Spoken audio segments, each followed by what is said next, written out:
Hey, it's Matt with Midwest Guns and Gear, and was down in the vault and got another kind of a cool gun that used to see them a lot of gun shows, and I don't know, they kind of came out and then they went away and then they came back, and just a really odd, probably one of the strangest guns or strangest looking guns in my collection, and that is the Calico M100.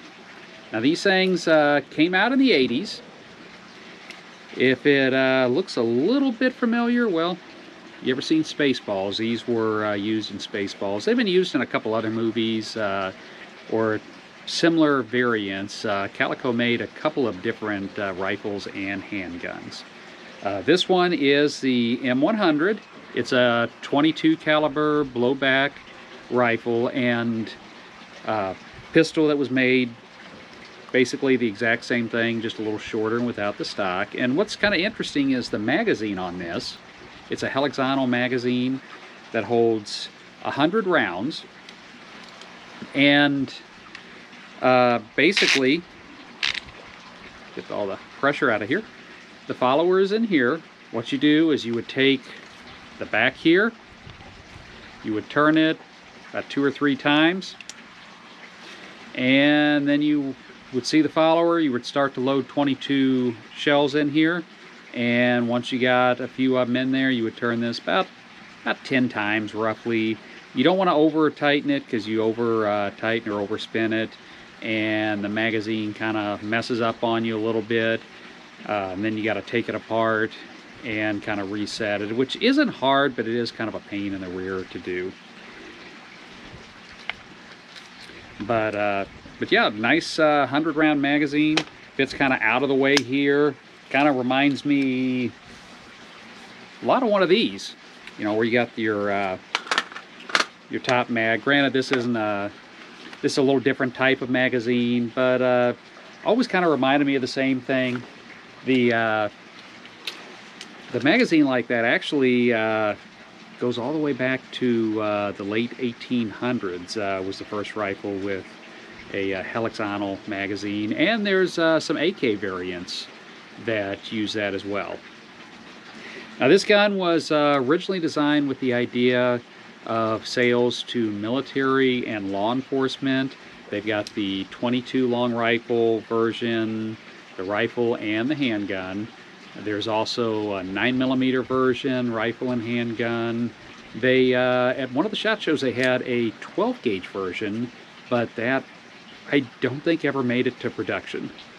But the 9mm and the 22s, there's a lot of them out there. There's some full auto, there's some semi-auto ones. They came out in the mid-80s and they sold halfway decent. It's a pretty fun shooting gun.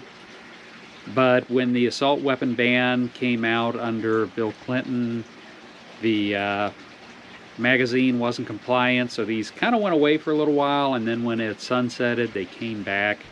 The company was originally in, I believe it was Bakersfield, California. They moved to Sparks, California, and back in the early 2000s, they were sold to a company out of Oregon. Just kind of an odd weapon, and of course, you know, I've got like an underfolder AK and a couple of guns that the stocks are really horrible on, and this one might be one of the worst stocks. It was not really designed for a human, I don't think, because it really does not, it's just kind of awkward to shoot. You pull the stock out, hold on to it. A little chilly out here today, so I got my coat on. But yeah, you get down in here, and it just, you know, 22, even a 9mm is not too bad because you don't have a lot of recoil. But if you had anything that had some recoil to it, this is hitting right on your cheek, and it's not going to be comfortable. I've got a couple underfolder AKs that are kind of that way too. They're not like really uncomfortable, and I've done a few modifications on them. But rifle itself is fun to shoot. It's pretty reliable. Really haven't had much in the way of failure to fires with this. If it does, it's usually more ammo related because it is 22 and it is a blowback. So I mean, that is kind of common. 100 round magazine. I don't think I've ever put more than maybe 40 rounds tops in this thing. And you know, with that, magazine functions pretty good. I did have at one point while owning this, the magazine quit working, and that was just because I had wound it too much. And you wind it so much, and you got a little release button here that will release the pressure. You can kind of hear that a little bit. And I just wound it too much, and the thing would not work. So, you know, I took it apart and just kind of reset it, which is basically, you've got a little top metal piece here that, if you've got to work on the magazine, can come out. That's a little bit about the Calico M100. They are no longer manufacturing these. I think the company went out of business in either 2005, 2008, somewhere in there. But they popped back up a couple of times, so you never know. These might pop back up. Really would like to pick up a 9mm version of this as well, just because they are fun to shoot.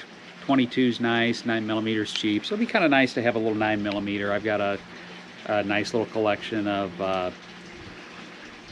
what will one day be SBR 9mm. Right now they're braces, or you know, basically what's legal right now. Come this January, I'm probably going to start filing papers because the SBR ruling's gone to a zero tax. So then, you know, do that. But as for now, you know, I didn't want to pay the $200 for any of those. So everything's more in a brace configuration. But anyway, I've rambled on enough. That's the Calico M100. We're going to head down to the range. We're going to put some 22 shells in this, and going to pop off some rounds. Now, YouTube kind of has a thing when you go with magazines over 20, 30 rounds, and they will take videos off, just remove videos from people's channels for stuff like that. And so, since it's kind of a gray area, it is a 100-round mag, but you're probably only going to see about 20 rounds going through this, just because, you know, I don't like to get my videos taken down. So let's head down to the range and let's do some plinking. Oh, we headed on down to the range. It's the next day. Lovely temperature of about 38 degrees outside, so I got my jacket on today. And I got the Calico M100 here, so we're going to load it up, take the magazine off, and like I said before, to load this, I'm going to make sure there's no tension on the spring. Give about 5 turns. See if that's going to be enough. And got some Federal Game Shock. This is just cheap 22 shells. I don't know, they say some 22s are better than others. I've rarely seen a whole lot of difference in 22s. I did buy a big thing of Russian 22 long rifle years ago, like a couple cases of it, and it was horrible. It was covered in cosmoline. Every round I had to take out and pretty much clean off with some cleaner. It was pretty rough, but other than that, 22 seems to be like 22. Got a couple in here. Give it a couple more turns.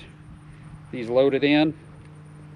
Hopefully these things are going to go all right. I haven't shot this in probably 5-10 years, so no, it's been a little while. Load it up and let's see what it's going to do. All right, I think I put about 12-13 rounds in here, and let's see how it does. Safety is on. Flip the safety off.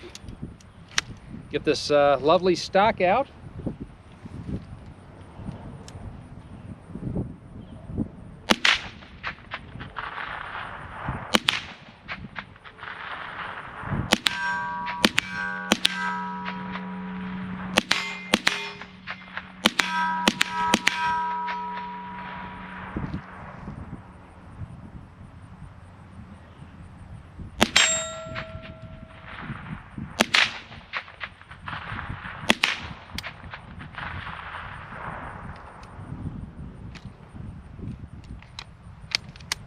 And we're clear. That's a look at the Calico M100 22 long rifle. Like I said, they made some 9mm versions, they made some pistol versions, a couple different ones. It's definitely odd looking. You pull it out, usually someone's going to come up and ask a question about it because it's just so weird looking. But even with the horrible stock, it is kind of fun to shoot. They did make a version of this with a wood stock, I believe, as well. But I don't know, this